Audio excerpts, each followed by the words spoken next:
Mission देत कसं नाही देत कसं नाही देत कसं नाही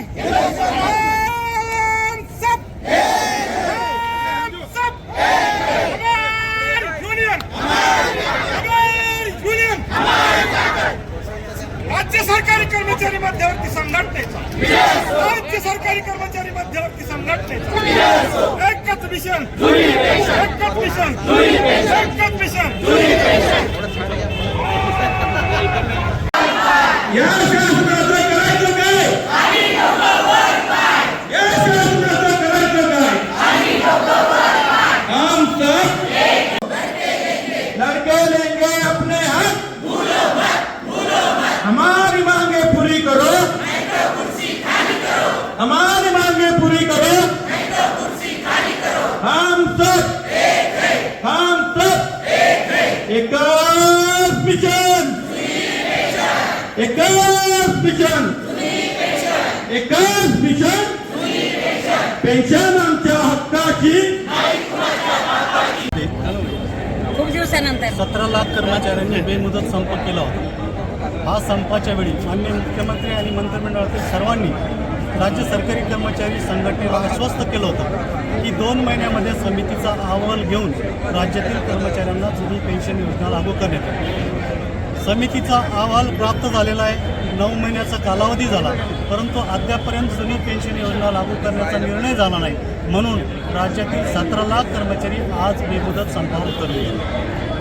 संप सरकारी कर्मचाऱ्यांनी स्वतःहून केलेला नाही. हा संप राज्य शासनाने आमच्यावर लादलेला आहे. राज्य शासनाला पुरेशी संधी आणि पुरेसा अवधी आम्ही दिलेला असताना आणि आमची मागणी रास्त असताना सरकार यामध्ये कुठलाही ठोस निर्णय घेत नाही.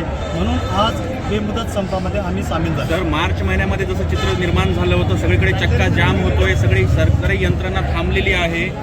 आता माघार नाहीच का सर? शेवटचा तुमचा जो होणार आहे शेवट तो पेन्शन घेऊनच होणार आहे का? काय वाटतं सर तुम्हाला? जोपर्यंत शासन घोषणा करत नाही आणि ठोस निर्णय घेत नाही तोपर्यंत बेमुदत संप असणार आहे. सर, कामकाजावर परिणाम झालेला आहे. सामान्य नागरिकांना त्रास होतो. निश्चितच या गोष्टीची आम्हाला जाणीव आहे. सरकार म्हणून सरकारने हा संप तातडीने मिटवला पाहिजे अशी आमची अपेक्षा आहे. अजित पवार म्हणलेत की विधानसभेच्या निवडणुकीपूर्वी आम्ही घोषणा करू, काहीतरी तुमच्या पदरात पडेल का? कसं बघताय तुम्ही या घोषणेकडे? त्यांनी जी घोषणा केली त्याकडे आम्ही सकारात्मक बघत नाही, कारण आम्ही सरकारला पुरेसा वेळ दिलेला आहे. मार्च महिन्यामध्ये जी समिती सरकारने नेमली फक्त 2 महिन्याचा कालावधी मागितला होता. आम्ही 9 महिन्याचा कालावधी त्यांना दिलेला. समिती नेमूनही तुमच्या तोंडाला पानं पुसली गेलीत का? काय वाटतंय सर तुम्हाला? समितीचा अहवाल अद्याप समोर आलेला नाही, त्यामुळे सुद्धा आमच्यामध्ये संभ्रम आहे. जर सकारात्मक निर्णय असेल तर सरकारने जाहीर केला पाहिजे अशी रास्त अपेक्षा. तुमचे विरोधक म्हणतात की तुमचे पगार दुपटीनं वाढलेले आहेत, 17 लाखाची गाडी असलेल्या अधिकाऱ्याला पेन्शन पाहिजे का, असे तुमचे विरोधक प्रश्न विचारतात. तुम्ही कसं बघता सर याच्या? आमचं कोणी विरोधक नाही. सरकारचे आम्ही कर्मचारी आहोत आणि सरकार आम्हाला पगार हा पोट भरण्यासाठी नाही तर विकास कामं करण्यासाठी देतो. म्हणून कोणी काय म्हटलं याकडे आम्ही दुर्लक्ष करतो आणि सरकारी कर्मचाऱ्यांची चळवळ चालली पाहिजे, विकासाची कामं झाली पाहिजे, यासाठी सरकारी कर्मचाऱ्यांचं हे आंदोलन. हे बेमुदतच संप राहील का सर? हा संप बेमुदत आहे. जोपर्यंत ठोस आश्वासन आम्हाला मिळत नाही किंवा योजना लागू केल्या जात नाही तोपर्यंत हा बेमुदत. काही जणांवर जर निलंबनाची कारवाई झाली तर तुम्ही काही तडजोड करणार का सर? नाही, तडजोड होणार नाही. बेमुदत संप असेल आणि सरकारी कर्मचाऱ्यांनी यामध्ये सर्व तयारी केलेली आहे. मॅडम मध्यवर्ती संघटनेचा एकच मिशन बात तो तुमको करनी होगी, न्याय तो तुमको देना होगा, नहीं देंगे तो जुनी पेन्शन योजना समितीच्या चर्चेला होते आणि मंत्री महोदयांनी तुमचा आर्थिक आणि सामाजिक परिस्थितीचा आम्ही विचार करतो. सरकार तुमच्या बरोबरच आहे. कुठलंही सरकार सत्तेत आलं की तोंडाला पानं पुसण्याचंच काम करतं. तरी पण आम्ही सरकारवर विश्वास ठेवून मार्चमध्ये त्यांना वेळ दिला होता. 9 महिन्याचा वेळ घेऊन सुद्धा शासनाने आमच्या पदरात काहीच टाकलेलं नाही आणि कर्मचाऱ्यांच्या भावना तीव्र आहेत. त्यामुळे संपाशिवाय दुसरा पर्याय नाही. सरकारी यंत्रणा विस्कळीत झालेली आहे. कसं बघताय तुम्ही? पण याचा परिणाम झाला.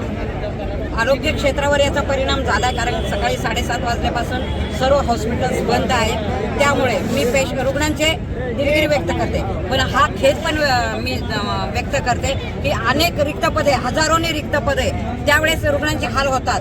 हे पब्लिकला पण दिसत नाही आणि शासनाला पण दिसत नाही. मग त्यावेळेस संप झाल्यावरच कसं काय रुग्णांचे हाल विद्यमान होतात? उपमुख्यमंत्री ज्यांच्याकडे अर्थ खातं आहे ते म्हणतात की विधानसभेच्या निवडणुकीपूर्वी आम्ही काहीतरी निर्णय घेऊ, आणि रिझर्व्ह बँकेचं कालचं एक स्टेटमेंट दाखवत आहेत की शक्य नाही जुनी पेन्शन देणं. तुम्ही कसं बघताय मॅडम, हा संप मोडीत काढण्यासाठी प्रयत्न सुरू आहेत? संप मोडीत काढण्यासाठी जरी त्यांनी प्रयत्न केला, कालचं त्यांचं विधान हे त्यांच्या ते खुर्चीत आहेत, त्यांच्यासाठी ते योग्य आहे, पण आम्हाला समाधानकारक नव्हतं ते. म्हणून तर आमच्या समितीमध्ये हा निर्णय झाला की आपण कर्मचाऱ्यांसाठी संप हा केलाच पाहिजे. आणि बाळ सुद्धा रडलं तरच आई त्याला जवळ घेते, तसं आम्ही रडल्याशिवाय सरकार आम्हाला काही देणार नाही आणि हा संप अटळ आहे. शेवटचा प्रश्न, प्रशासनातले 3 लाख पदं रिक्त आहेत. बेरोजगार म्हणतात की हे पेन्शन मागतायत पण आमची पदं भरा, नवीन भरती काढा, याच्यावर काहीच बोलत नाही. कसं बघाल तुम्ही याच्याकडे? येणाऱ्या निवडणुकांमध्ये त्यांनी सरकारला जाब विचारावा आणि कसं कुणाला निवडून द्यावा हे ते जे बेरोजगार आहेत त्यांनी बघावं. आम्ही तर सेवेत, आम्ही तुमची सेवा करतोय, आम्ही सेवा देत नाही का? आम्ही तर सेवा देतोय ना. पण बेरोजगार सुद्धा त्यांच्यासाठी पण सरकारने ठोस निर्णय घ्यावा आणि सरकारला धारेवर आणण्यासाठी त्यांची पण संघटना आहे, त्यांनी पण ते रस्त्यावर ताई, यावं. शेवट आता माघार नाही, एकच मिशन जुनी पेन्शन, काय बघताय? एकच मिशन जुनी पेन्शन, आता शेवट नाही. धन्यवाद सर. एकच मिशन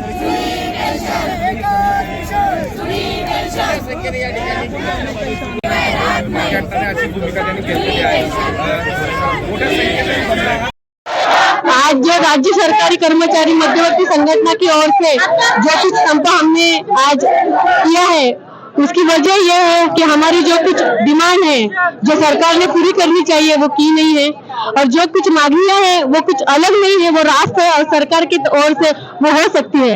इसलिए हम सरकार को एक फिर से विनती करते हैं कि हमारी सारी जो कुछ डिमांड है वो आपकी ओर से पूरी की जाए। इससे हमारा सबका लाभ होगा और आने वाले जो कल की जो हमारी कर रहे हैं हम, इसलिए हम सरकार से फिर से दरखास्त करेंगे, विनती करेंगे। हम कुछ विरोध नहीं कर रहे हैं, हम सिर्फ विनती कर रहे हैं और हमारा हक मांग रहे हैं। तो सरकार से यही रिक्वेस्ट है हमारी कि हमारी मांगे पूरी की जाए और रास्ता मांगनी है। धन्यवाद। मेरा नाम दीपाली खोबरे, भूजल सर्वेक्षण से मैं बात कर रही हूँ। बेमुदत संपावर अद्यापर्यंत कुठलाही निर्णय झाला नाही. काल माननीय मुख्यमंत्री आणि मंत्रिमंडळासोबत आमची चर्चा झाली, परंतु त्यामध्ये कुठलाही ठोस निर्णय दिला नाही. आमची प्रमुख मागणी अशीच आहे की जुनी पेन्शन योजना देण्याची घोषणा विधिमंडळामध्ये करण्यात यावी, त्यानंतरच सरकारी कर्मचारी संपाबाबतचा विचार करतील. नक्कीच संपाबाबत निर्णय घेऊ असं सांगतात. अजून एक पदाधिकारी आपल्याला होणार आहोत. मागच्या वेळेस आम्ही 7 दिवसाचा संप केलेला आहे आणि तरीसुद्धा आजपर्यंत शासनाने कुठली सकारात्मक भूमिका याबाबत घेतलेली नाही आहे. जर विधिमंडळामध्ये कुठली भूमिका घेतली नाही तर आमचं आंदोलन हे चालू राहील आणि तोपर्यंत बेमुदत काम बंद आंदोलन या राज्यामध्ये चालू राहील.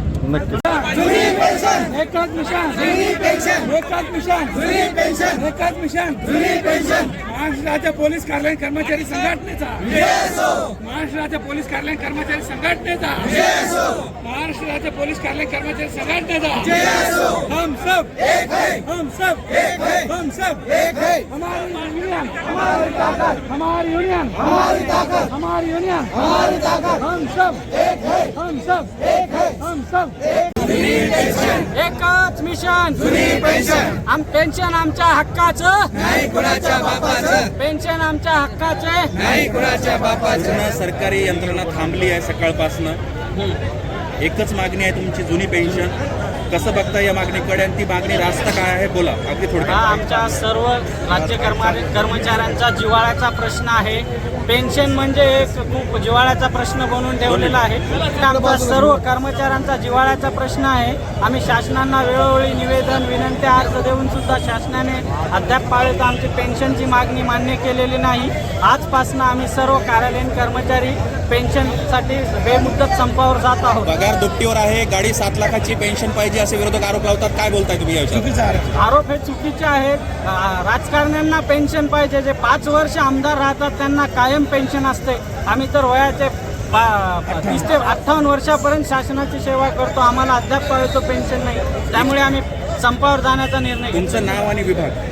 माझं नाव अविनाश गिरी, वरिष्ठ श्रेणी लिपिक आणि आम्ही पोलीस कार्यालयीन कर्मचारी मध्यवर्ती संघटना, छत्रपती संभाजीनगर जिल्हा. धन्यवाद. थँक्यू. संपामध्ये आहे, सगळ्या संघटना यामध्ये आहेत. सकाळी 7:30 वाजता नर्सेस फेडरेशनने संपाला सुरुवात केली. संपूर्ण राज्यभर आरोग्य विभाग संपावर आहे. सर्व जिल्हाधिकारी कार्यालय बंद आहे, तहसील कार्यालय बंद आहे, सगळे कार्यालय बंद आहे. मित्रांनो, आपली प्रमुख मागणी आहे जुनी पेन्शन योजना लागू करणे. जोपर्यंत जुनी पेन्शन योजना लागू होत नाही तोपर्यंत आपण संप मागे घेणार नाही, असं ठाम आपण राज्य सरकारला काल चर्चेमध्ये सांगितलेलं आहे आणि त्यानंतर आपण हा निर्णय घेतला. आपली मागणी रास्त आहे आणि रास्त मागणीसाठी आपलं आंदोलन आहे. माझे सर्व पदाधिकारी कर्मचारी यांना विनंती आहे की जोपर्यंत आमच्याकडून अधिकृत तुम्हाला निर्णय येत नाही तोपर्यंत आपल्याला संपावर राहायचं. अनेक प्रकारच्या चुकीच्या बातम्या सरकारकडून जोपर्यंत मध्यवर्ती सरकारी कर्मचारी संघटनेचा आमचा पदाधिकाऱ्याचा सुकाणू समितीचा तुम्हाला निर्णय येत नाही तोपर्यंत आपल्याला संपावर व्हायचं आहे. कारण आपल्याला आपली मागणी पदरात पाडून घ्यायची आहे. या निमित्तानं मी आज सर्वांचं मनापासून अभिनंदन करतो की आपण सर्व मोठ्या संख्येने इथं उपस्थित झालेला आहे. उद्या सुद्धा आपण जर संप असंच चालू राहिला तर उद्या पण आपण इथं उपस्थित राहणार आहे. त्या सक्तीचं ठिकाण आणि ग्रुपवर मेसेज नंतर आपण यावं अशी विनंती करतो. थांबतो आणि सर्वांना विनंती करतो की जोपर्यंत जुनी पेन्शन योजना लागू होत नाही तोपर्यंत आपला संप हा चालूच राहणार. जर कोणी इतर कर्मचारी कामावर असतील तर पदाधिकारी आणि इतर कर्मचाऱ्यांनी कृपया त्यांना बाहेर काढा. त्यांना समज द्या 100% संपावर कर्मचारी असलेच पाहिजे. आपल्या दखल शासन घेऊन आपली मागणी मंजूर करण्यासाठी 100% यशस्वी होणं गरजेचं आहे. मी सर्वांना विनंती करतो की उद्या सुद्धा आपण याच पद्धतीनं जमायचं आहे. आपण सर्वांनी मोठ्या संख्येने यावं आणि आता जाताना एक विनंती आहे की बाहेर आंदोलन चालू आहे, त्यामुळे जाताना सर्वांनी शिस्तीत जावं. कुठल्याही आंदोलनाला बाधा येणार नाही किंवा पोलीस कर्मचाऱ्यांना त्रास होणार नाही याची काळजी घ्यावी विनंती करतो. थांबतो. जय हिंद, जय महाराष्ट्र. एकच मिशन, एकच मिशन.